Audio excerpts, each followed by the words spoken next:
with me here, understanding quadrilateral, chapter 3, exercise 3.3. Question number 3.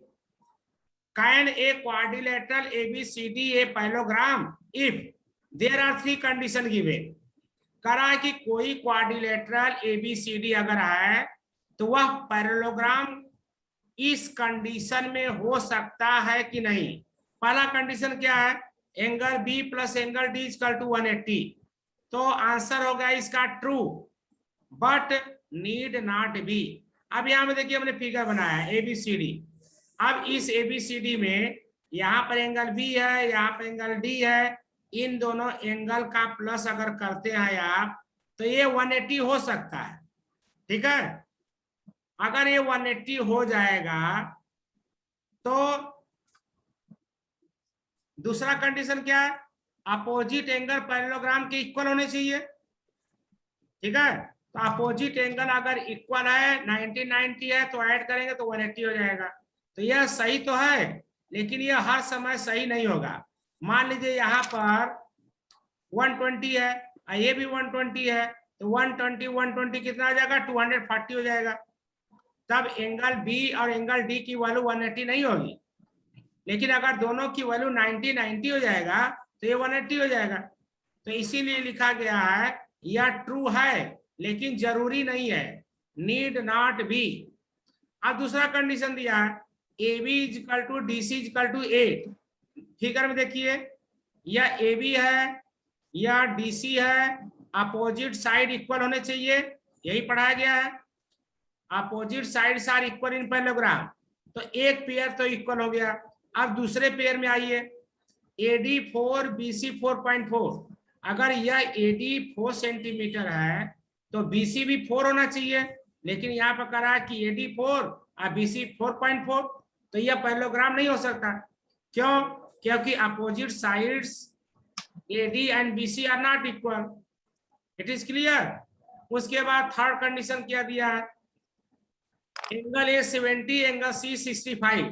अब यहाँ पे देखिए फिगर में एंगल A यह है और एंगल C ये है, तो पैरेललोग्राम में आपने पढ़ा कि अपोजिट एंगल्स इक्वल होने चाहिए, तो एंगल A और एंगल C दोनों इक्वल होना चाहिए। और जबकि यहाँ पे क्या दिया है, एंगल A और एंगल C दोनों अलग अलग है, तो आंसर क्या हुआ, no, opposite angles are not equal. अब इसके बाद क्वेश्चन नंबर 4 में आइए। क्वेश्चन नंबर 4 में पूछ रहा है कि एक ऐसा क्वाड्रिलेटरल बताइए जो कि पैरेललोग्राम नहीं है। ऐसा क्वाड्रिलेटरल मतलब 4 साइडेड, जो कि पैरेललोग्राम नहीं है, लेकिन it has exactly two opposite angles equal. तो यहाँ पर हमने जो फिगर बनाया है काइट का, काइट में देखिए कोई भी पेयर पैरेलल नहीं है। अगर पेयर पैरेलल नहीं है तो ये पैरेललोग्राम नहीं है।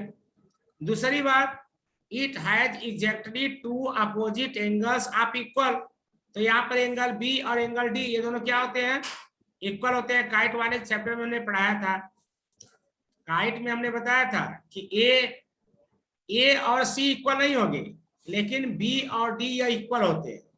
ठीक है, तो ऐसे क्वाड्रिलेटरल का नाम क्या है, kite. This quadrilateral is a kite. फिर क्वेश्चन नंबर 5 पर आइए। क्वेश्चन नंबर 5 में कह रहा है the measure of two adjacent angle of parallelogram are in the ratio 3:2। जैसे ऊपर हमने पैरेललोग्राम बनाया है, तो यहाँ पर अगर एंगल A 3 है तो एंगल B 2 है, या एंगल B 3 है तो एंगल A 2 है, लेकिन ये रेशियो में है। तो रेशियो से पहले हम अलग करेंगे इसको। तो यहाँ पर हमने क्या लिखा है, the ratio of measure of adjacent angle is equal to 3:2।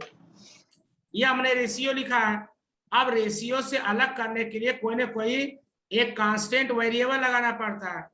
तो हमने मान लिया let the adjacent angle B, पहला 3 है तो 3x, दूसरा 2 है तो 2x, तो दो एंगल आपको एडजेसेंट का मिल गया 3x एंड 2x। अब ये दोनों एंगल एडजेसेंट हैं, तो इन दोनों का सम कितना होता है, 180 होता है। We know that sum of adjacent angle is equal to 180, और एडजेसेंट एंगल कौन कौन है, 3x 2x है, तो 3x + 2x is equal to 180, 5x is equal to 180। तो x की वैल्यू कितना जाएगी 36 डिग्री। अगर x की वैल्यू आ गया तो ये जो एडजेसेंट एंगल x फॉर्म में है यहाँ पर x की वैल्यू रख दो।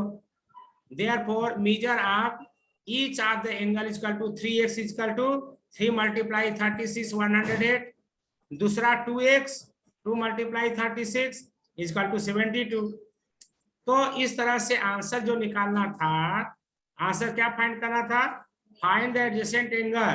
तो adjacent angles are 36 degree and 108 degree. Okay,